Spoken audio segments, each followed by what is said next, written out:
Before we begin, a quick note on pronunciation. Throughout this series, classical terms and Chinese characters will be spoken using traditional Korean pronunciations, with standard Chinese pinyin provided on screen for your reference. Now, let's begin with the stratagem. Strike when the house is on fire. You've probably heard this old saying before, but what does it really mean in the context of high strategy? Let me start with a real-world story. A while back, when a massive earthquake struck Kumamoto Prefecture in Japan, a disturbing post popped up on social media. Someone wrote, "Now's the perfect time to steal." The single line sparked outrage across country. Think about that for a moment. Even though widespread looting didn't actually break out, the mere suggestion of taking advantage of disaster was enough to outrage public fury. But we've seen this pattern happen time again, haven't we? Remember the blackout riots in New York. Amid the chaos, widespread looting really did take place. Whenever Central World crumbles, there are always people waiting in the wings to exploit the cracks. And you know, nations are no different. When internal power struggles erupt, generals feud, officials chase only their self-interest, and the people lose pace. Even the strongest empire can collapse in an instant. But here's where a true strategist sees things differently. Most people see disorder purely as a crisis. A strategist, however, recognizes it as a moment when new forces are taking shape. Notice the crucial distinction here. Strategists don't create the chaos. They read it. They know exactly when to move, turning chance frames into strategic opportunity. You don't need to spark the blaze yourself.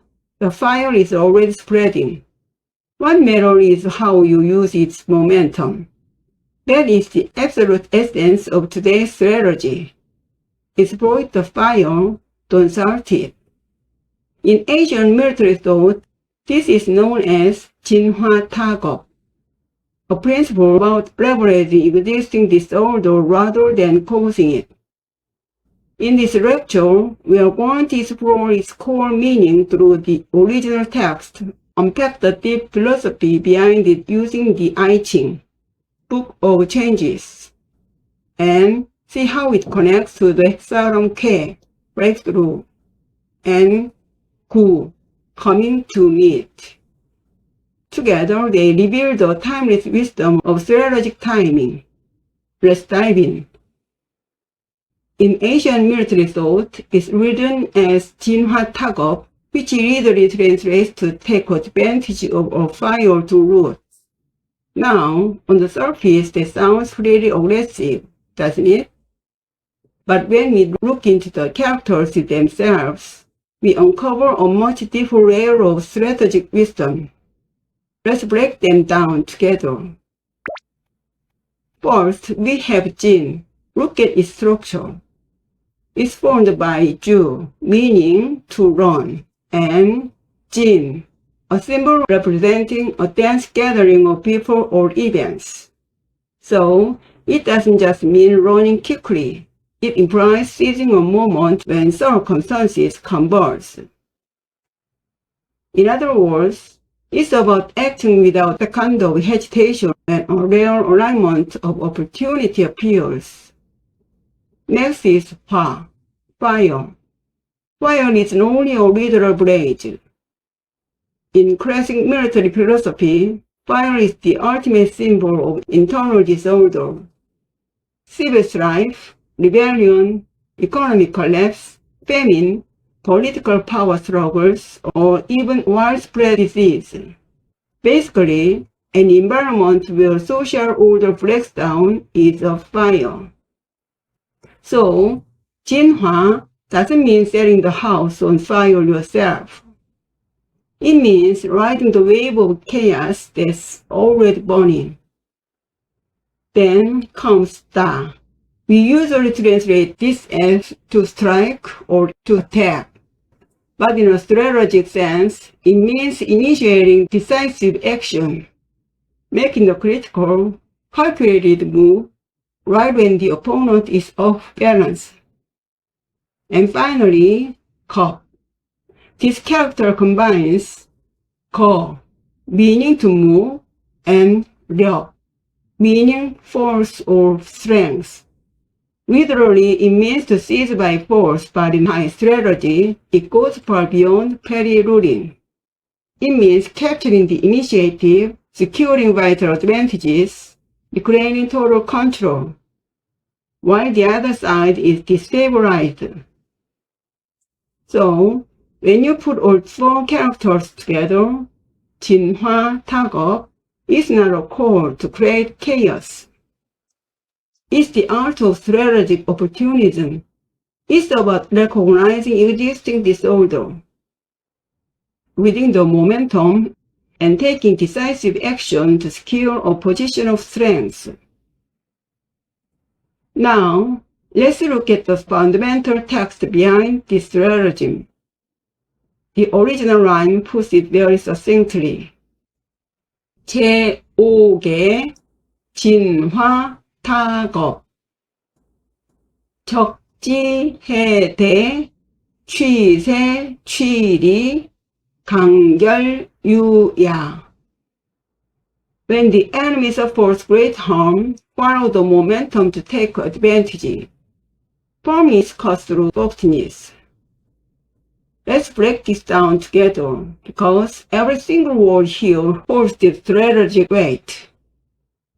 First, consider the word 해. Usually translated simply as harm.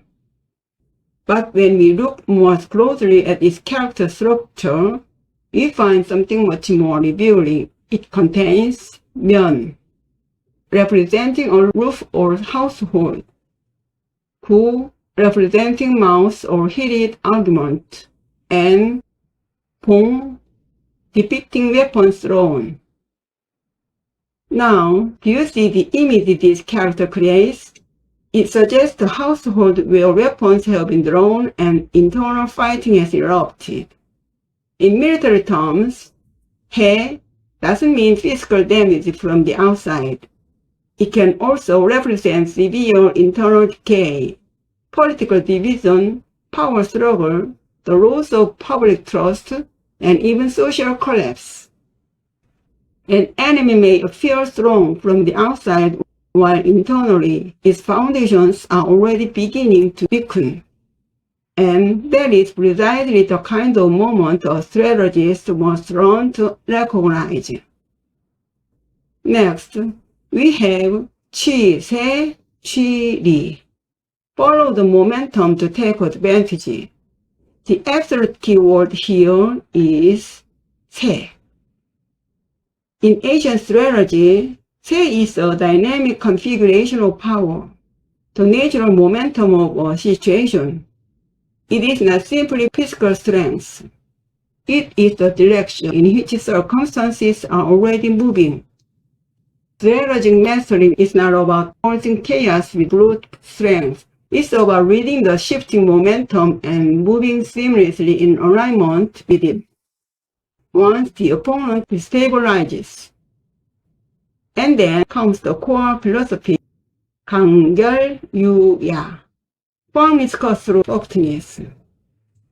Tang represents unyielding strength, moral clarity, and decisive energy. 결 combines order with a character depicting a burst dam. Originally, it meant breaking an obstacle to let trapped water surge through. So it means to breach, to break through, and to resolve without hesitation. U depicts a bending, pliable tree, symbolizing yielding, vulnerability, and internal decay. So, when you put it all together, 강결유야 means when internal collapse weakens the opponent, strike with resolute strength to break right through their vulnerability. Interestingly, this line isn't just military advice. is quoted directly from the I Ching, Book of Changes. Now, let's dig a little deeper into this phrase. 강결 유야. Firmness cuts through softness. At first glance, it might sound like brute force, sheer violence, overpowering weakness. But in the I Ching, Book of Changes, that's not what it means at all. Here, firmness 강 represents the clear, decisive, and righteous energy of yang. Softness 유 represents the lingering, obstructive remnants of things like corruption, injustice, or stagnation. So, 강결유야 really means using firm, unyielding strength to break through weak, obstructive forces. Now, it's worth noting that the I Ching doesn't simply view and yang as good versus evil. They are complementary energies. Now, let's look at this image commentary 상전 of Hexagram 43. It offers a striking visual description. 택상 어천. Lake above heaven, this is Guai. Why specifically the 36 Stratagems quotes this exact line from the Hexagram 43, Guai? Because in this hexagram, the single line at the very top represents corrupt, self-serving influences, the small minds causing internal disorder. Meanwhile, the 5 yang lines represent the collective strengths of noble forces acting with justice. If you look at it visually, hexagram 43 Guai is composed of lake, 태, above, and heaven, 건, below, often called lake over heaven. Out of 6 lines, 5 strong yang lines are rising upward, pressing against that single line at the top. Do you see that visual image? It's a irresistible momentum, the overwhelming power of righteous pushing out the very last remnant of obstruction. And this is precisely why the 36 Stratagems calls this exact line for 진화 타격. This strategy is not about petty, opportunistic ruling. It's about recognizing when internal disorder has exposed an opponent's fundamental weakness and then striking with decisive righteous force to eliminate the final resistance. Now, let's look at this principle through the lens of nature, because nature imagery often makes deep philosophy much easier to grasp. Imagine this scene. From below, the warm, rising energy of yang continues to build. Above, heavy rain clouds gather, fully saturated with moisture. As time passes, that upward pressure grows stronger and stronger. Eventually, the atmosphere reaches a critical point where the sky can no longer hold the weight and rain falls down. But notice something crucial here. You cannot force the clouds to burst just by striking them. Rain doesn't fall because of brute violence. It falls when the atmosphere is fully saturated, when the moment has naturally ripened, and a single shift triggers the release.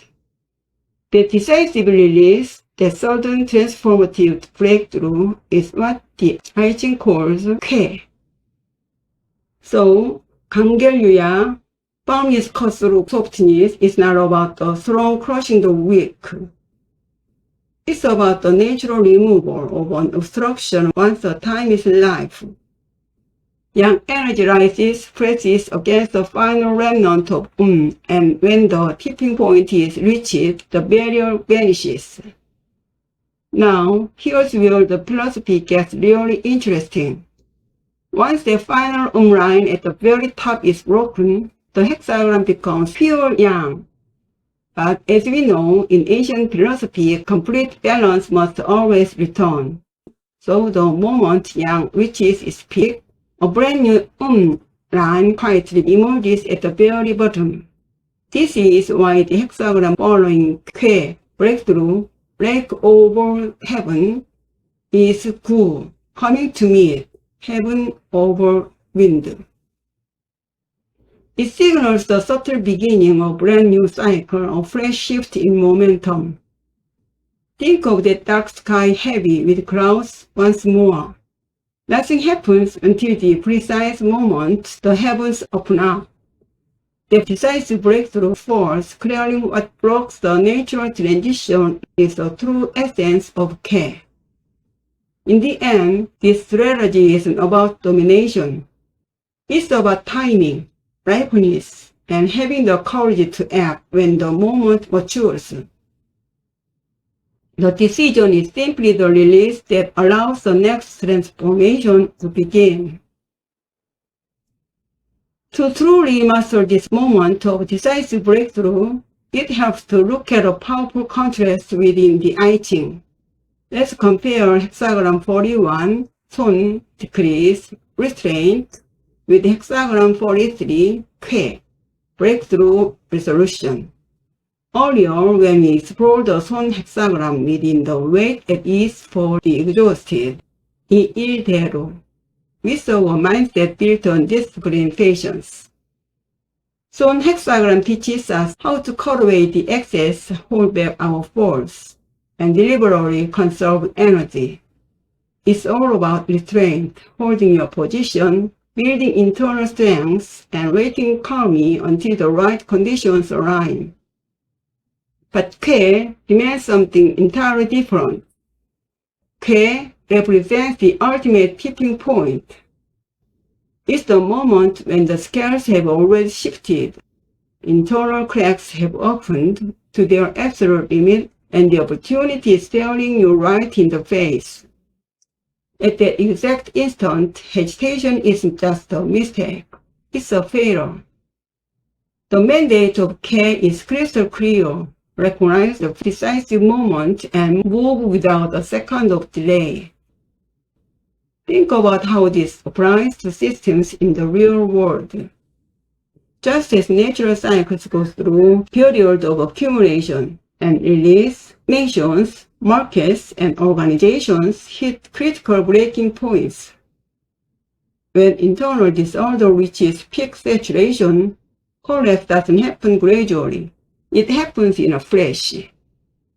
And that brings us back to the core idea of 진화 타격. Exploit the fire is about mastering this exact transition. It's not about sitting back in endless, passive observation, nor is it about rushing in blindly. It's about seeing the decisive opening when the enemy's internal disorder peaks. Look at the core wisdom of this contrast. 손, restrain yourself, eliminate waste, and conserve strength while waiting.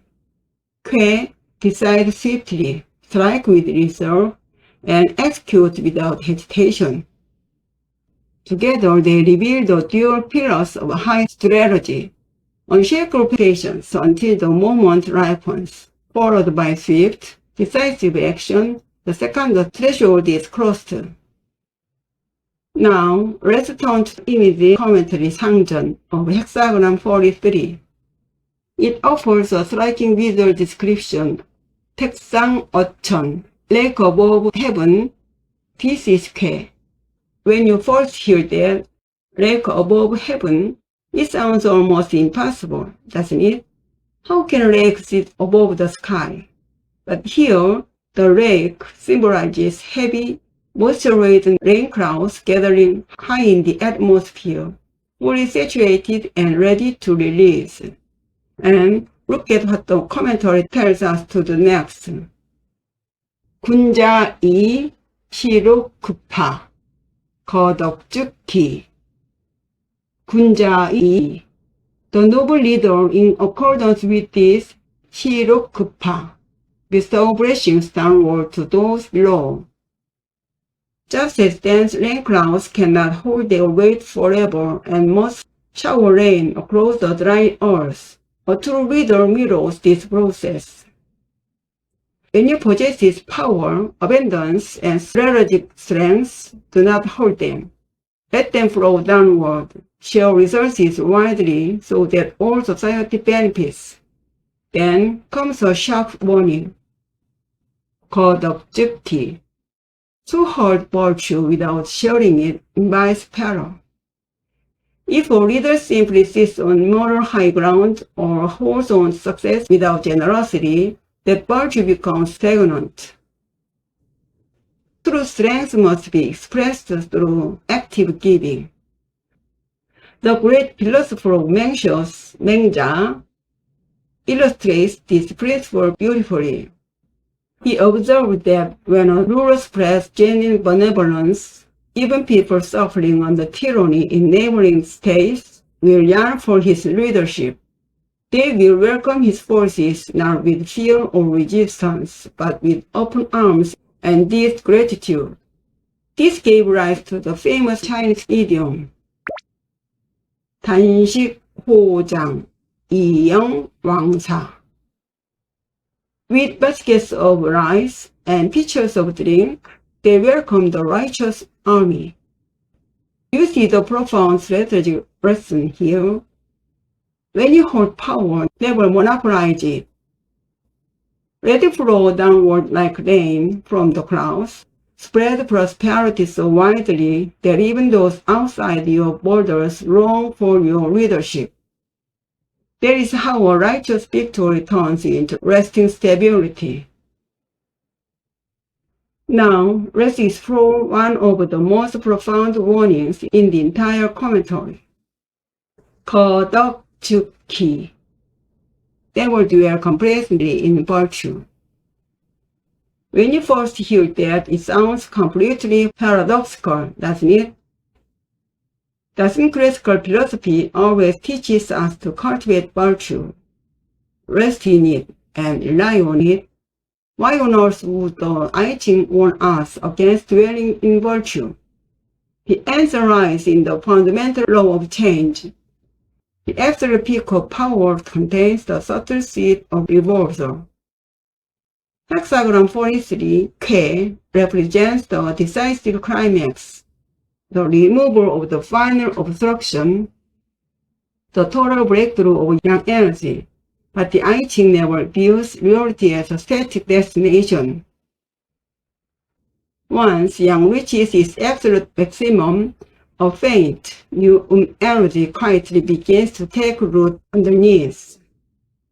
Just think about a hot summer day. When the heat and atmospheric pressure reach their absolute peak, that's precisely when sudden summer storms burst forth to cool the air. Every climax harbors the seed of the next shift. That is why the commentary issues a sharp warning. The moment of greatest strength is also your most vulnerable.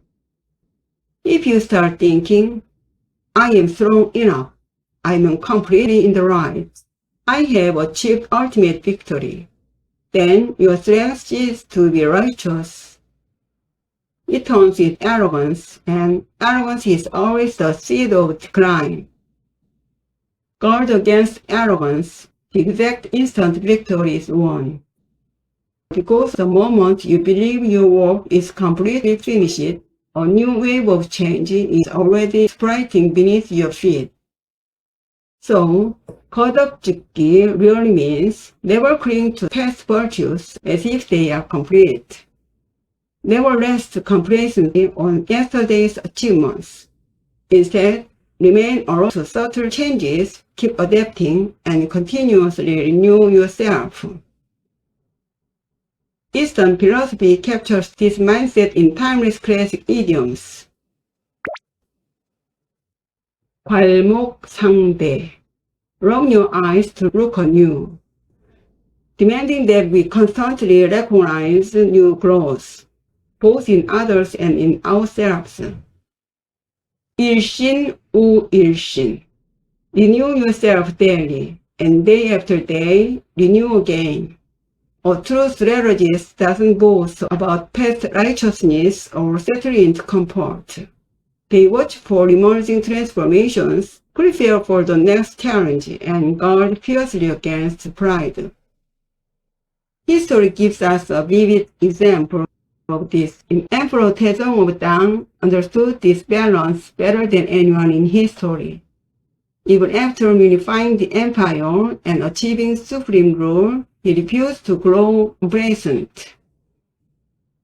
He actively welcomed the blunt, fearless counsel of his minister, I Ching, who never hesitated to critique the emperor's decisions. When I Ching passed away, Emperor Taizong lamented with these immortal words. 이동 위경 가이 정의관. Using bronze as a mirror, I can judge my attire. 이고 위경 가이 지흥체. Using history as a mirror, I can understand the rise and fall of empires. 이인 위경 가이 명득실. Using a person as a mirror, I can see my own flaws and merits. 위증몰 진망일경의. Now that Wizing is gone, I have lost one of my essential mirrors. Think about that for a moment. Though he reigns supreme as the Son of Heaven, what he grieved most was losing the mirror that reflected his own missteps. That humility is the exact core wisdom of the I Ching that will dwell complacently in virtue, but constantly examine and renew yourself. The 36 Stratagems echo this warning. Even if you win a decisive victory by leveraging chaos, if you fall into arrogance or greed immediately after, tomorrow you will become the very target of another exploit of fire. And so we arrive at the ultimate philosophical lesson of 진화 타격, exploit the fire, and Hexagram 43. 쾌. So the I Ching offers us three pillars of mastery. 강결유야. Act decisively with righteous force when the moment ripens. 시록 급하. Pure prosperity downward. Let strength flow like rain to enrich the people. 거덕즉기. After achieving success, guard fiercely against pride and complacency. Chaos creates opportunity, but how you use that opportunity defines whether you are a noble leader or a petty thief. Strength must serve decisive action, blessing must be shared, and after victory, one must remain dedicated to self-reflection and renewal. That is the true spirit of the Hexagram and the ultimate wisdom behind exploit the fire. And that concludes our exploration of stratagem piece. Exploit the fire, 진화 타격, taking advantage of chaos to act decisively. Next time, we'll dive into the sixth stratagem. Make a sound in the east, strike in the west. 성동격서. Thank you so much for watching until the end. This has been Haein Philosophy.